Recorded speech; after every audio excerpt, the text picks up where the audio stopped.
Hello everyone, welcome to my Python tutorials. This episode I'll be showing you how to download the necessary materials in order to start coding with Python.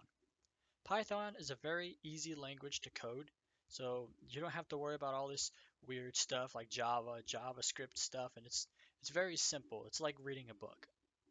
So if you're beginning to learn how to code, I recommend using Python.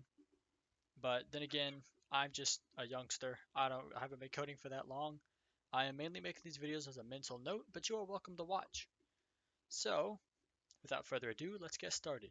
Now, in order to code with Python, obviously you've got to have Python. Well, how do you do that? Well, you go here or anywhere and you click on whatever browser you like to use. You type in Python. Now it says right here, welcome to python.org. You click it. It says downloads, download for Windows. This will be a Windows series as I am using a Windows and I've never had a Mac before, so I have no idea how that works with Macs. So I am very sorry about that. But anyway, so go ahead and download that. And now that you have that downloaded, it instantly comes with a shell or an idle. Idle, you click down here and you type in IDLE, all caps. It comes with idle. Idle is what I use. You can use other things like PyCharm or other applications that, like Codecademy uses, stuff like that.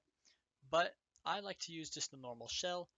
This is for use by line coding. If you press enter, it runs it, enter, runs it, enter, runs it. You see you get a new line every time. Now, if you want to do mass coding, you click new file, drag this over here. You see it's untitled. Don't worry about that. All right, so you just keep going down, and that's how you do mass coding in mass numbers. No, do not want to save it. So that's pretty much it for this episode. The next episode will cover things like the print statement and what most YouTubers call hello world. So stay tuned for that. Bye bye.